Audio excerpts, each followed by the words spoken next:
What if I told you that one wrestling company, a company that didn't even exist 6 years ago, completely pulled back the curtain on the most powerful brand in sports entertainment? What if I told you that AEW didn't just compete with WWE? They exposed something WWE had been hiding for years. Not with lawsuits, not with backstage drama, not with dirty politics. They did it by simply doing what WWE refused to do. And once fans saw it, once that curtain was pulled back, you could not unsee it. I'm talking about WWE's biggest weakness. The one thing that Vince McMahon's empire built its entire foundation on, and the one thing that Tony Khan's underdog promotion ripped apart piece by piece.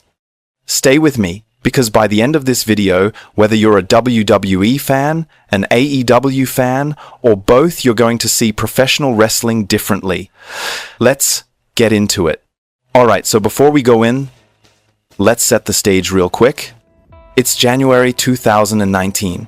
AEW doesn't exist yet. WWE is the undisputed king of professional wrestling. No competition, no challenger. Nobody breathing down their neck. Roman Reigns had been booed out of buildings for 4 years straight, and WWE still kept pushing him as the face of the company. The women's division had incredible talent, but half of them were barely on TV. And if you were a mid-card guy, man, you were stuck. You could have 5-star matches every single week and still be opening the show with a 2-minute squash. The fans were restless. Not just casual fans, the hardcore wrestling community, the Reddit threads, the podcasts, everybody was saying the same thing. WWE doesn't listen to its audience anymore.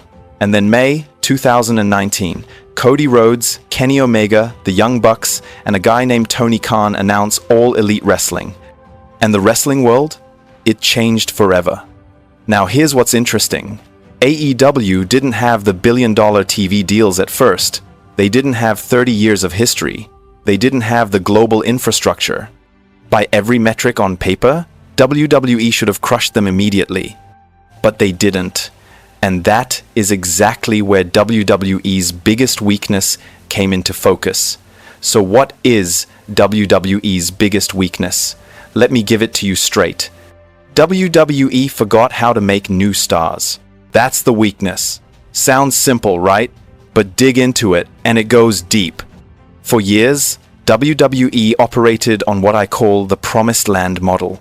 You sign with WWE, you work your way up through NXT, and maybe if the stars aligned, if creative liked you, if Vince thought you had the right look, maybe you'd get that main event push.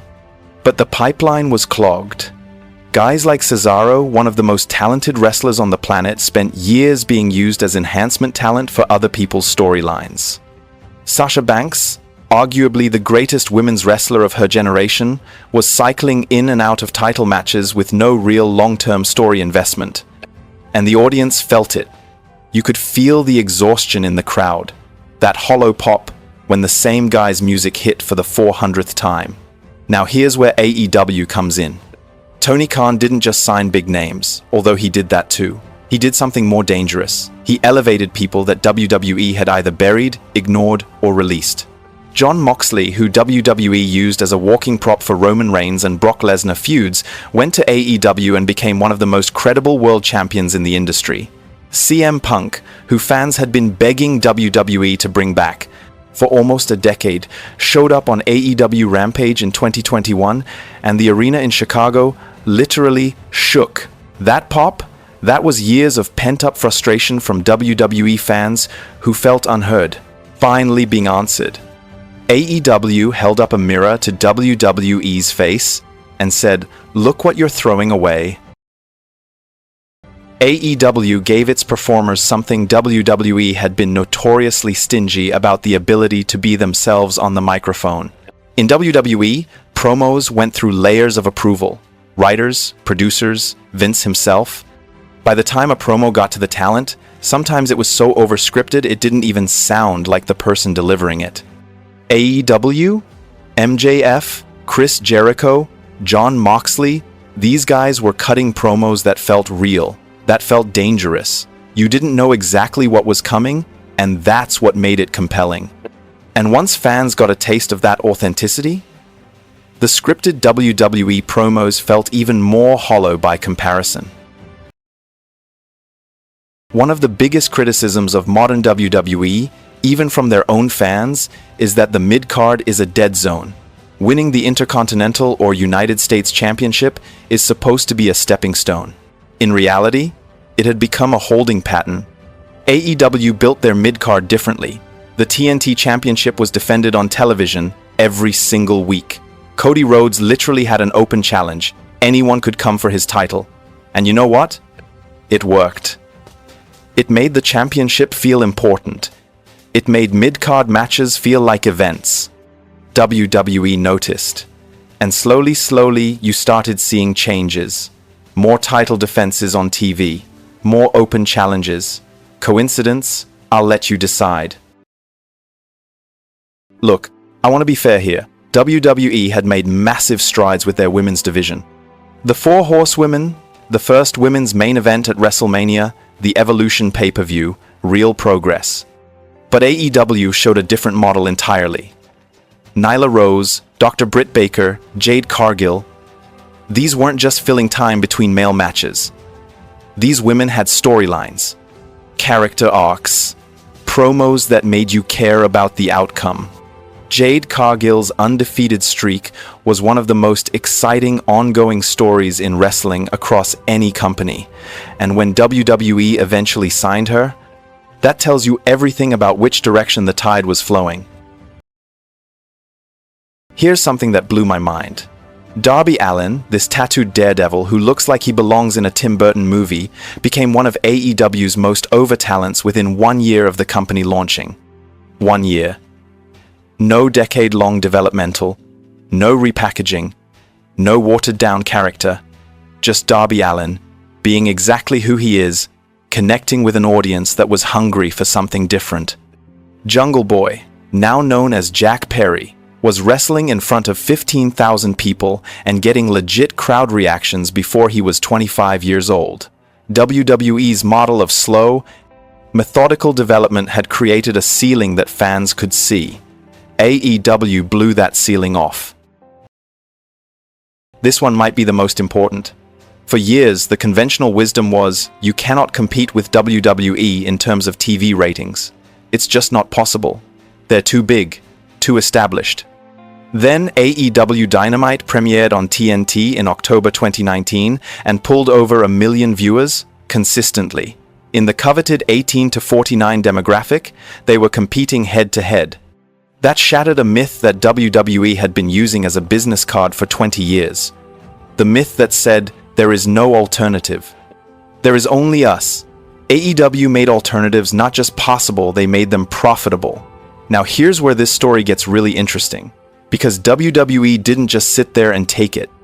Vince McMahon, whatever you think of the man, was not going to watch market share walk out the door without a fight. First, WWE began releasing contracts and then re-signing talent that suddenly had options elsewhere. The talent market tightened up overnight.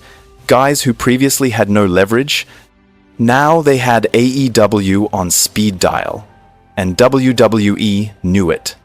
Second, and this is huge, Triple H took over creative in 2022, and almost immediately you saw a different philosophy emerge. NXT got rebuilt, mid-card titles got emphasis.